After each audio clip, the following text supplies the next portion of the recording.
안녕하세요. 상식이 돈이 되는 지식 소클 크리스티입니다. 일본 정부에서 시행한 캠페인 고투 트래블 이후 2주 만에 일본 내 코로나19 주간 확진자가 2.4배나 늘어났습니다. 이런 상황에서 오랜 기간 은둔 생활로 건강 이상설까지 돌았던 아베 총리가 49일 만에 기자회견을 열었는데요.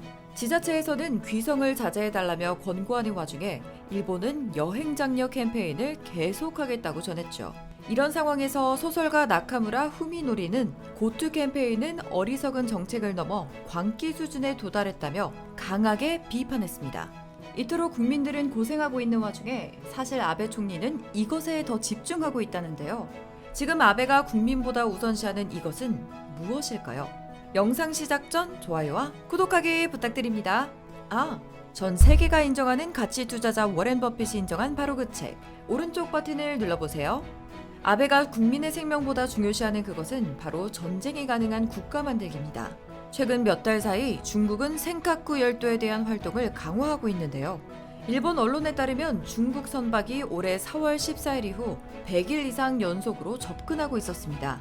중국의 이런 행동은 전 세계가 코로나19로 혼란스러워진 틈을 타 일본의 센카쿠 열도에 대한 실효 지배를 약화시키고 영유권 주장을 강화하려는 의도가 있다고 분석하고 있습니다.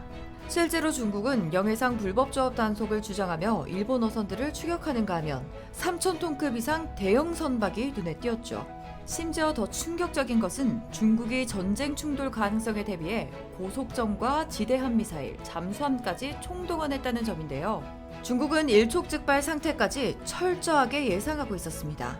만약 이때 일본이 중국 선박에게 무력을 시위하거나 강제적으로 조업을 방해했다면 언제든 국지전이 일어날 수 있었습니다. 이에 일본 고노다로 방위상은 자위대를 동원해 대처하겠다고 경고했고, 이런 중국의 행동에 비난을 퍼붓고 있죠. 그런데 여기서 아이러니한 사실이 있어요. 일본은 16년 연속 독도가 일본 땅이라는 억지 주장을 이어간다는 점이에요. 일본의 2020 방위백서에 우리나라 고유 영토인 북방 영토와 다케시마의 영토 문제가 여전히 미해결 상태로 존재한다며 한국을 향해 도발을 해왔습니다. 또 백서에 포함된 여러 점의 지도에도 독도 대신 버젓이 다케시마를 써넣었죠. 일본의 행동이 개구리 올챙이적 생각 못한다는 속담과 딱 어울리겠는데요. 일본의 만행은 이뿐만이 아닙니다. 작년에는 일본 해상자위대 초계기가 우리 해군 함정을 향해 근접 비행을 하며 위협했을 뿐만 아니라 올해는 일본 평화헌법에서 규정한 전수방위 원칙을 깨트리고 적 기지 공격 능력을 향상해 적이 미사일을 발사하기 전에 해당 시설을 선제 타격하는 개념을 준비하고 있습니다. 물론 명분으로는 북한에 대한 선제 공격 가능성을 내비쳤지만 실상은 강해지고 있는 한국도 견제하기 위함인데요.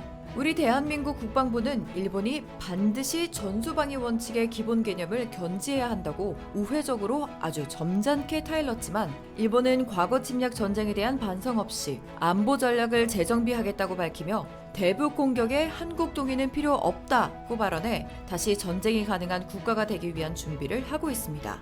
일본 이외에도 한반도 주변 국가들도 전략적 가치가 높은 한국을 호시탐탐 도발하고 있습니다. 작년 중국군 Y9 정찰기 한 대가 제주도 남쪽을 거쳐 강릉 동쪽 해상까지 북상한 뒤 돌아갔는데요.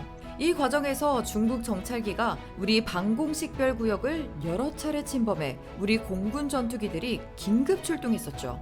러시아도 전투기와 전략폭격기를 포함한 군용기 6대가 무더기로 카디즈로 무단 진입해 공군 F-15K 전투기 등이 긴급 대응 출격하기도 했습니다. 러시아 군용기는 우리 군의 전술 조치에도 4시간 동안 활기를 친 뒤 돌아갔죠. 심지어는 중국과 러시아가 동시에 우리 영공을 침범하고 두 개국이 연합으로 카디즈를 무단 진입했습니다. 이때 우리 군의 대응은 단호하고 정확하게 이루어졌습니다. 독도 영공을 침범한 A-50기에 대해 섬광탄 총 20여 발, 기관포 360여 발로 대응했습니다. 최근 자주국방의 개념이 달라지고 있어요. 지금까지는 북한만을 대상으로 두고 있었지만 최근에는 중국, 일본과 같은 주변국으로 그 대상이 넓어졌습니다. 이렇게 군사 강국들이 한국을 도발하고 있는 상황 속에서 한국은 국력을 더 높여야 합니다. 한국이 주변 강대국에 대적하기 위한 전략 개념 중 한 가지가 바로 독침 전략이죠. 한국의 독침 전략은 주변 강대국을 대적하는 개념으로 한국의 뛰어난 미사일 전력과 전략 무기들을 통해 상대 국가의 국가 수도나 핵심 시설 등을 무력화하는 것이죠. 아참! 한국의 독침 전략에 대해 궁금하시다면 화면 우측에 I 표시를 클릭해주세요. 게다가 올해 괴물 미사일로 불리는 현무포 탄도미사일 개발에 성공했고 우리나라는 더 막강한 국력을 보유하게 됐습니다. 또 정경두 국방부 장관은 극초음속 미사일과 스텔스 무인기 개발도 서두르겠다며 우리 군의 첨단 무기 개발에 속도가 붙고 있음을 확인했어요. 현존하는 미사일보다 수배 빠른 극초음속 미사일은 전쟁 판도를 바꿀 수 있는 게임 체인저란 평가를 받고 있는 무기입니다. 이 미사일은 요격이 불가능하고 짧은 시간에 목표 타격이 가능하기 때문에 북한뿐 아니라 주변국의 위협에도 대응할 수 있는 무기 체계입니다. 해군도 스텔스기를 탑재할 수 있는 경항공모함 도입을 위한 선행 연구를 차질 없이 착착 수행하고 있어 오는 2030년대 초반까지 전략화가 가능할 것으로 보입니다.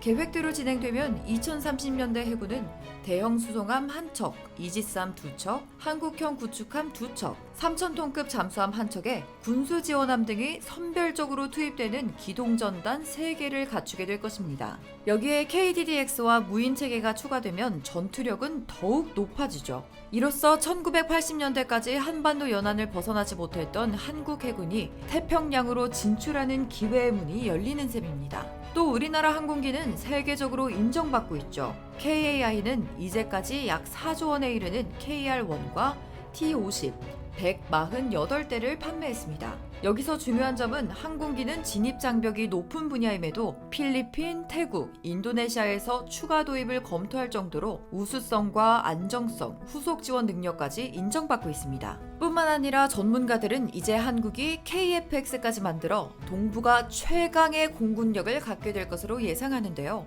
여기서 멈추지 않고 한국은 스텔스 재료와 기술도 개발 중이고 A사 레이더, 적외선 추적 장비, 전자광학 표적 추적 장비 등 최첨단 핵심 장치들도 이미 국산화해 개량된 진짜 스텔스 기능이 있는 KF-X를 준비하고 있죠.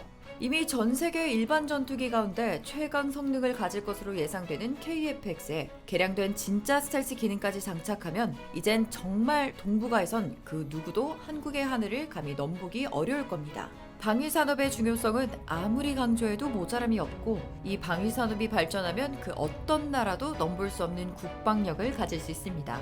수년간 국력을 지속적으로 키워오던 한국은 과거 70년 전에는 탱크 하나도 없을 만큼 약소국이었지만 지금은 어느새 세계 군사력 평가에서 6위를 차지했습니다.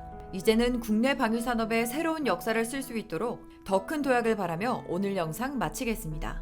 여러분도 자주국방을 위한 대한민국의 노력이 반드시 필요하다고 생각하시지 않나요? 이와 관련된 여러분의 다양한 의견 댓글로 남겨주시면 감사하겠습니다. 혹시 주식하시나요? 세계 1위 투자가 워렌 버핏도 극찬한 한국의 급등 종목 발굴 사이트 다트 궁금하지 않으신가요? 이 책 한 권이면 왜 급등 종목이 나오는지 완벽히 파악할 수 있다. 오른쪽 버튼을 클릭해주세요. 안녕!